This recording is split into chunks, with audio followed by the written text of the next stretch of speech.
Ndabahaye ikaze banyamuryango bo mu yandi mahanga. Ni JP Greer wo muri Sentinels for Christ, abarerezi ba Kristo. Ndabahaye ikaze muri no video ya mbere y'urukurikirane rw'inyigisho ruvuga ku ntambara yo mu buryo bw'imwemu hamwe n'igikorwa cy'ubwinginzi. Iyo turiko turavuga ibi turakunda gushimikira ku migwi y'abinginzi. Nizera yuko mwemu yera ari we yakuzanye muri kino kibanza kugira ngo uronke zino nyigisho utahure akamaro ko gusenga no kwinginga hamwe n'ukuntu twategerezwa kubikora haba mu ishengero, mu kibano, ndetse tutibagiye no mu gihugu cyose Imana yaduhamagariye kubamwo. Ariko kandi ndizera uko benshi bo muri mwebwe muri hano mumaze kumenya ukungene vyoroshe guhendwa n'ivyiyumviro bisa na vyiza ubona kumenga bivuye ku Mana, ariko umaze kubigenderamwo ugasanga wakoze ibintu urongowe na kameremere k'umubiri wawe kandi wari wiyumvira yuko umenga uriko urarongorwa na mwemu yera. Rero amasengesho yo kwiyegereza Imana no kwinginga iyo akozwe mu kibano bituma abantu bashobora kuba mu bihe vyo gusenga maze bagashobora kumenya kumviriza ijwi rya mwemu yera, hama bagashobora gusengera ibintu bumva vy'ukuri ko mwemu yera ari we ariko arabarongorera kubisengera. Ibyo bifasha abungere b'amashengero hamwe n'abarongozi kubandanya kuguma mu nzira y'Imana, hama bagakora ivy'Imana igomba ko bakora, haba ku giti cyabo, kw'ishengero hamwe no mu kibano. Rero ngomba kubabwira ivyo naciyemwo mu buzima bwanje bwo kugendana n'Imana. Nakijijwe mu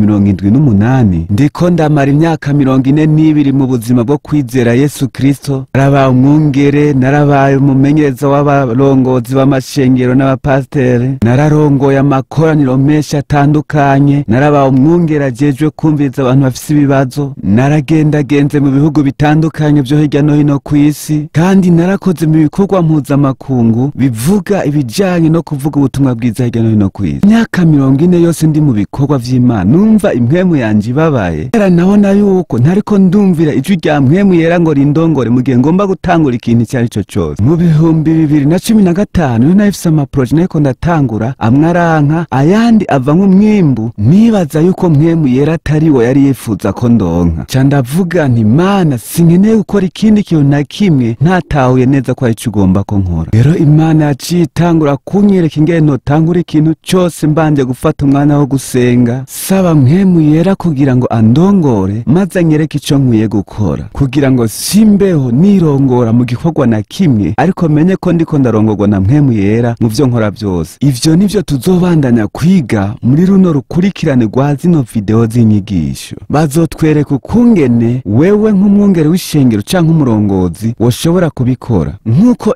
SD Gordon, umuntu azwi cyane yavuze ubutumwa bwiza ku maradiyo mu kinjana ca 19 yakunda kubivuga, igikorwa cyose cyo mu ishengero gikwiye gutangurana n'isengesho kugira ngo bive mu kibanza cyo gukorwa mu buryo bw'umubiri hama bikorwe mu buryo bw'imwemu. Rero ndamaze imyaka 40 ndi mu gikorwa c'Imana, fise byinshi nagiye camwe nk'umwungere canke umuhanuzi ajeje kumviza abandi bafise ibibazo, fise impamya bushobozi 2 zo rwego rwo hejuru mu bijyanye no kumviriza abantu bafise ingorane, kandi imwe nayo ikuye muri kaminuza yigishije ijambo ry'Imana. Rero nico gituma ntahura ibijyanye no gusenga kugira ngo umenye kutarongorwa n'umubiri mu byo ukora byose, kuko umuntu akoze igikorwa arongowe n'umubiri hama hakurikira umusaruro uhuye n'ivyifuzo vy'umubiri wiwe, kubera ko usanga batafashe icemezo cyo kurongorwa na mwemu w'Imana mu byo bakora byose. Bo usanga atangorane bafise yo kuronka ivyiyumviro kanaka, ariko usanga bafise ingorane yo kuronka abantu bifatanya nabo canke bakorana nabo hama bagashikikira ivyo vyiyumviro. Iyo ivyo vyiyumviro bishizwe mu ngiro n'umuntu atarongowe na mwemu hama bigakorwa mu ishengero, hari igihe bisamaza abantu canke bigakomeretsa abantu, ugasanga abantu nta mahoro babironkeyemwo, kubera yuko ibikorwa vya kameremere canke ivyo dukoze turongowe n'imibiri yacu, haba mu mpera z'ivyo bikorwa canke tukiri hagati na hagati tukibikora, nta mahoro biheza ngo biduhe mu buzima bwacu. Ariko ibikorwa vya mwemu yera bizana amahoro. Kubera iki bimeze uko? Kubera ko ibikorwa vya mwemu yera bizovyara ivyamwa vya mwemu yera nyene, bizovyara abantu bakunda Yesu Kristo. Rero kuri kwa mbere ko mu buryo bw'imwemu noshobora kubabwira mu gihe tuzobandanya runo rukurikirane rw'inyigisho, nuko ibikorwa vya kameremere canke vy'imibiri yacu bitazozana amahoro, ariko ibikorwa vya mwemu yera vyo bivyara amahoro n'umunezero. Rero ndabahaye ikaze muri runo rukurikirane rw'inyigisho ruvuga intambara yo mu buryo bw'imwemu. Nizera ko muzohezagirwa.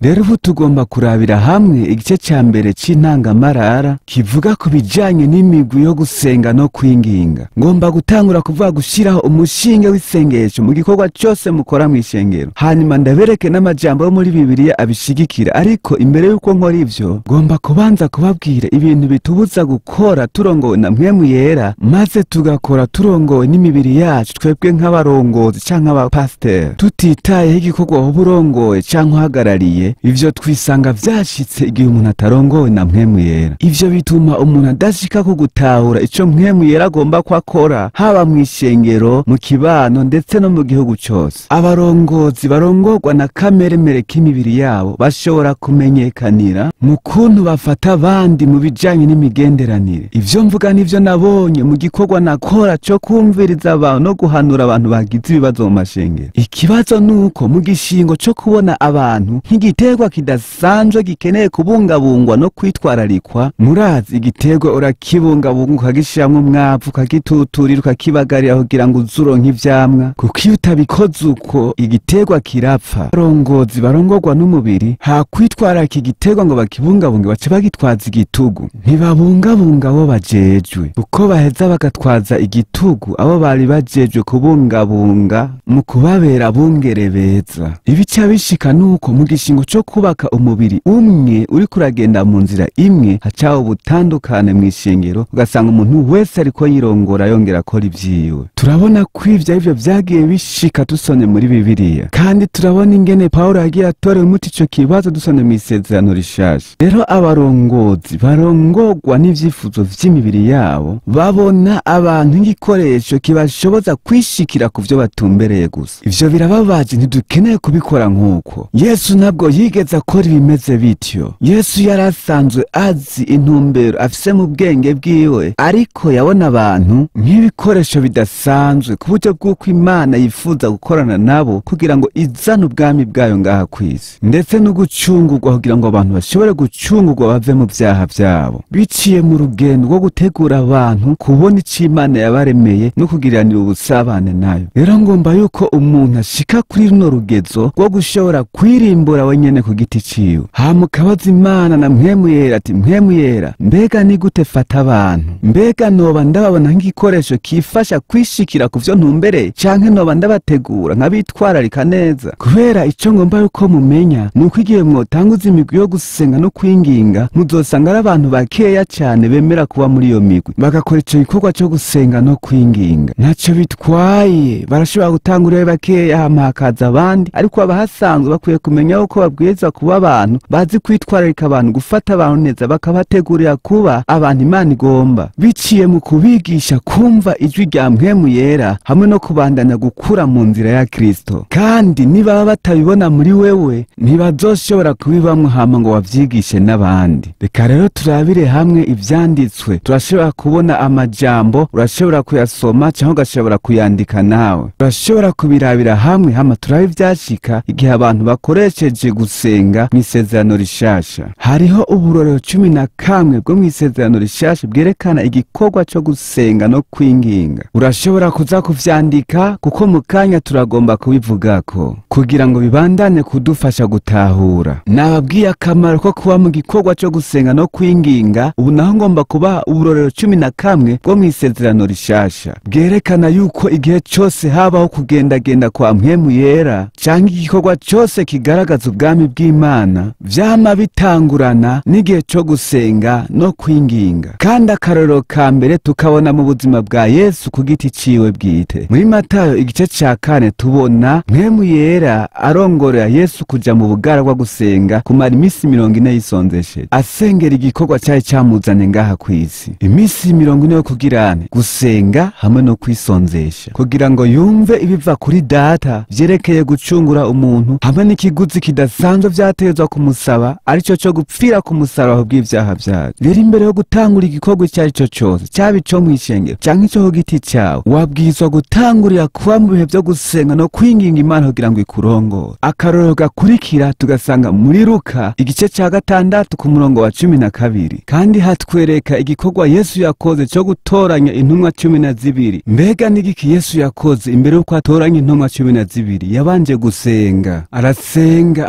kubaza Imana ati mbega ninde nkwiye gutoranya cyangwa ninde nkwiye guhitamwo. Akarorero gakurikira tugasanga muri Luka igice c'9, kandi turabona yuko muri Luka igice c'9 ku murongo wa 18, imbere yuko Yesu yihishurira abigishwa nka Mesiya, ivyanditswe biratwereka yuko yabanje gusenga wenyene. Hama abigishwa baca baraza kuri we, maze arababaza ati mbega abigishwa bavuga ko ndinde? Hama aca arabihishurira wenyene ubwiwe, Yesu nka Mesiya. Rero muri Luka batubwira yuko Yesu yafata umwanya wo gusenga wenyene ubwiwe kugira ngo ahuze imyanya yo gusenga n'igikorwa ciwe, maze aca yumva Imana imubwira ati iki nigihe cyo gukora kino gikorwa canke sigihe cyo kugikora, kuko yagora ikintu cyose arongowe n'Imana. Nawe ukeneye gukora igikorwa cyose urongowe n'Imana, bwiza kubaza Imana ikakurongora, kubera ko umwanya tumarana n'Imana urahambaye cyane gusumbya umwanya tumara turongorwa n'imibiri yacu. Akarorero gakurikirana kabaye inyuma y'iminsi 16 kuri bina ko ndavuga, n'akarorero kerekeye ugukayangana kwa Yesu. Kabaye igihe Yesu yajana Petero, Yakobo hamwe na Yohana, ajana nabo ku musozi. Kandi mbere yuko uko gukayangana kwibonekeza kuri Yesu, umurongo wa 28 wo muri Luka igice c'9 uratubwira yuko ari kubera ko Yesu yari yasenze. Hama Mose na Eliya baramubonekera ndetse baramuremesha kubw'ivyo yaragiye guhura navyo byose. Umusaraba, mbega nawe urakeneye ko Imana ikuremesha, urakeneye ko Imana ikwihishurira ikavugana nawe. Fata umwanya wo kuba mu masengesho no kwinginga Imana. Ugusenga n'igikoresho ivyo kuganira n'Imana bigaragariramo. Akarorero gakurikira kagaragariye mu bitangaza abantu batari bashoboye kwitega, ukugaburira abantu 5,000. Biroroshe kuboneka cyane kubera iki gitangaza cyakorekeye ku musozi wegeranye naho Yohani Batisa yapfiriye igihe yicwa. Kandi urupfu rwiwe rwabaye ikintu kibabaje cyane kuri Yesu, kuko Yohana yari yaje nk'integuzi ivuga ibya Yesu Kristo, yari umugenzi wiwe adasanzwe. Kandi muri Matayo igice ca 14 ku murongo wa 13 haratubwira yuko Yesu amaze kumva ko Yohana agomba gufatwa ngo yicwe, yaciye agenda hama afata umwanya wo gusenga. Ariko abantu baciye babwira Yesu, mbega Yesu niyihe nyishu yatanze? Hagati na hagati muri ivyo wenyene yihishuye nk'umutsima w'ubugingo. Yohana igice ca 6 ku murongo wa 35. Kandi aho hari imbere yo kugaburira abantu 5,000. Ariko si ivyo gusa yakoze, yaciye yihishura avuga ko ahambaye gusumba Mose. Ariko acara bivuga vyeruye yuko biciye mu kumwakira ariho umuntu ashobora kuronka ivyo akeneye byose, haba mu buryo bw'impwemu cyangwa mu buryo bugaragara. Kandi ivyo ntitwoshobora kubibona tudasomye ijambo ry'Imana ngo rebe mu buzima bwacu. Turabona no mu ntango igihe Yesu yariko arasenga ku bijanye n'urupfu rwa Yohana, vyari ibihe bidasanzwe vyariko birashika kandi biteye ubwoba, ariko vyarahindukiye biva mu itsinzi hamwe n'igitangaza. Ariko nibiki vyashitse mu mpera y'igitangaza muri Yohana igice ca 6 umurongo wa 15 uratubwira ngo Yesu yaciye yongera guhindukira ku musozi gusenga. Kandi tubandanye no kubona ageze ku musaraba yabandanje gusengera abantu bose bariko baramwica n'abamugiriye nabi, avuga ngo datubaharire kuko batazi ico bakora. Tugiye mu gitabo c'ivyakozwe n'intumwa duca tubona yuko ubuzima bwo gusenga no kwinginga Imana ari ikintu cari gihambaye abizera ba mbere babamwo, cagiye gituma ubutumwa bwiza bubandanya gukwiragira hirya no hino. Mu vyakozwe n'intumwa igice ca 2, imbere yuko mpwemu yerasukwa ku bantu, abizera bari bakoraniye hamwe bari mu nzu yo hejuru. Kandi kimwe mu vyo bariko barakora bihambaye kwari gusenga imbere yuko mpwemu yerasukwa kuri bo. Mu vyakozwe n'intumwa igice c'9 igihe Yesu yahwikira Sawuli ariko mu bwoko bw'Imana maze akamuhindura Paulo, yatumye Ananiya ati genda uraza gusanga Sawuli ariko arasenga maze umurambike kw'ibiganza. Kandi imbere yuko Ananiya arambika ibiganza kuri Sawuli kugira ngo ashobore guhumuka bandanye igikorwa Imana yari imuhamagariye gukora, yasanze Paulo ariko arasenga muri ako kanya. Rero igikorwa Imana yari kiramuhamagariye gukora caciye gikurikira, ariko vyabaye inyuma yaho yari yabanje gufata umwanya wo gusenga. Mu vyakozwe n'intumwa igice ca 12 igihe Petero yava mu ibohero, mu gice gikurikira turabona ko Yakobo yarase kwicwa aciwe umutwe. Kandi turabona ingene ishengero ryari rimeze mw'ico gihe igihe Petero yafatwa akajana mu ibohero, bari hamwe bariko barasenga. Rero haciye haba igitangaza kitari citezwe igihe ishengero ryari rikoraniye hamwe bariko barasenga. Imana ikirungika umumarayika wayo akura Petero mu ibohero, cari igitangaza kidasanzwe abantu batari biteze. Rero nyamba ukeneye ko Imana yiyerekana mu bihe ubona umenga ntivyoshobora guhinduka, fata umwanya wo gusenga urondera Imana. Akandi karorero tugasanga mu Vyakozwe n'Intumwa igice ca 13. Hari imbere yuko Pawulo na Baranabasi babwirwa na Mpwemu Yera kugira urugendo rwa mbere rw'ivugabutumwa. Imbere yo kumva ico Imana iriko irabahamagarira kuja gukora, babanje gufata umwanya barasenga bongera barisonzesha. Hama Mpwemu Yera acavuga ngo natoranije Pawulo hamwe na Baranaba kugira ngo bakore igikorwa cose nabahamagariye gukora. Ivyo vyashobotse kubwo kuba mu myanya wo gusenga no kwinginga. Mu Vyakozwe n'Intumwa igice ca 16, igihe Pawulo na Baranaba bakubitwa hama bagashirwa mw'ibohero ry'Ifilipi, hama ibihe bikabandana kuba bigoye cyane batabona ingene bizogenda, ukuba mu bihe vyo gusenga no guhimbaza Imana nivyo vyatumye ibihe bariko barabamwo bihinduka. Ibohero ritangura kunyiganyiga, maze iminyororo yari baboshe irabohoka kubw'ubushobozi bw'Imana. Umunsi wakurikiye abantu bari babashize mw'iryo bohero baciye baza hama babasaba ngo bababarire. Mbega murazi yuko guhimbaza ari ikintu kidasanzwe tubwirizwa gukora igihe turiko turaba mu bihe vyo gusenga no kwinginga Imana?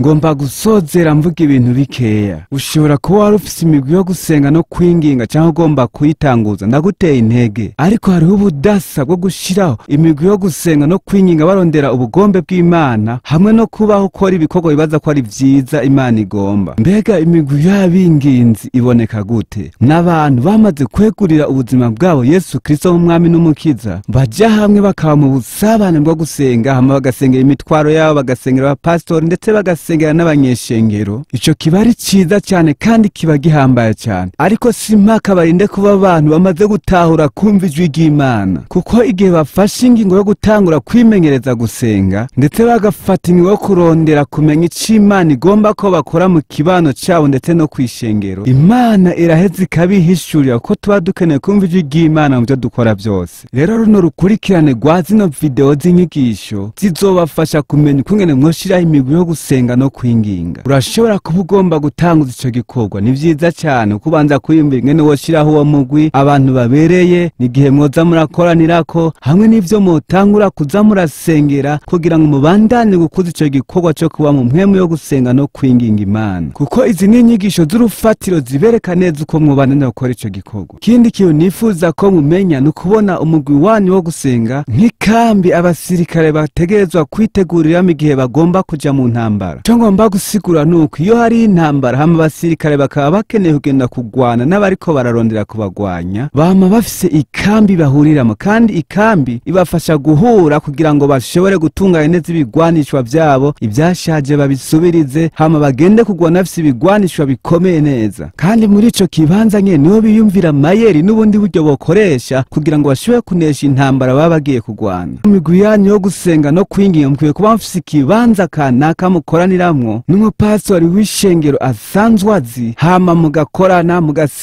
mugasengera imiryango, mugasengera ishengero, mugasengera umuntu wese akeneye gusengerwa, ndetse mugasengera ibibazo byose muba mubona mu rusengero. Rero kugira ahantu mukoranira hamwe nk'umugwi bibaha inkomezi zo kubanira gusenga no kurondera Imana. Ngomba kubaha akarorero kerekana ukungene iki kintu gihambaye cyane cyo kuba mu migwi yo gusenga no kwinginga. Ivyo turabibana no mu buzima bw'intumwa Pawulo mu gitabo c'Ivyakozwe n'Intumwa. Tubona Pawulo uwagendanye n'Imana, wiboneye Yesu amaso mu yandi, atigeze aba mu bihe vyo kuruhuka, yabandanya gusenga mu bihe byose yagenda ahura navyo. Pawulo ntiyigeze areka guha agaciro ibijanye no gusenga cyangwa atakaze imyanya yo kuba kumwe n'Imana biciye mu isengesho ubuzima bwiwe bwose kugeza no kumfiro. Yarinze agera ku gihe ciwe cyo gupfa abandanya kuba mu buzima bwo gusenga no kwinginga Imana mu bikorwa byose yagenda akora. Turabona incuro 8 zose mw'isezerano rishasha aho Pawulo yagenda asaba abantu ngo bamusengere wenyene ku giti ciwe, ndetse bongere basengere n'igikorwa yagenda akora buri munsi. Ngomba kurangiza soma mu Banyefesi igice ca 6 ku murongo wa 18 kubandanya. Kubera haduha akarorero kadasanzwe kerekeye kungene ukuba mu busabane bwo gusenga no kwinginga Imana bimeze, hamwe n'ukuntu twategerezwa kubishira mu buzima bwacu. Musengere muri mpwemu ibihe byose mu buryo bwose bwo gusenga no mu kwinginga. Igikorwa cy'ubwinginzi gisigura kwama dusenga ibihe byose turongowe na Mpwemu Yera. Ntidukeneye imigwi yo gusenga idashimikiye ku kurongorwa na Mpwemu Yera. kandi ivyo mubibere maso mukobeje rwose musengera abera bose, kandi na jewe nyene ubwanje musengere kugira ngo mpabwe isiguro uko mvuze kwose menyekanishe ibanga ry'ubutumwa bwiza.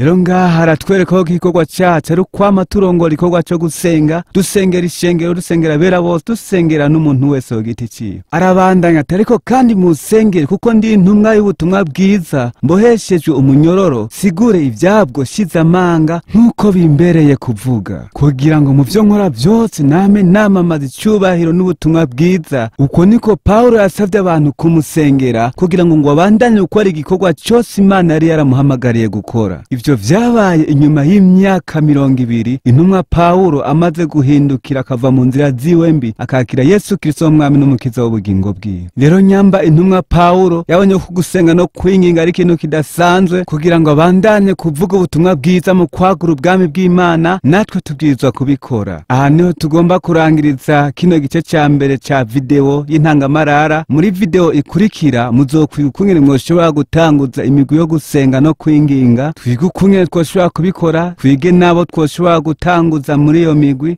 twige ukungene twoshiraho urutonde rwo guhindura abantu kuba bigishwa ba Kristo kugira ngo dushikire benshi, tubahindure baba abantu baba mu buzima bwo gusenga no kwinginga. Murakoze. Ni JP Grier wo muri Sentinels for Christ.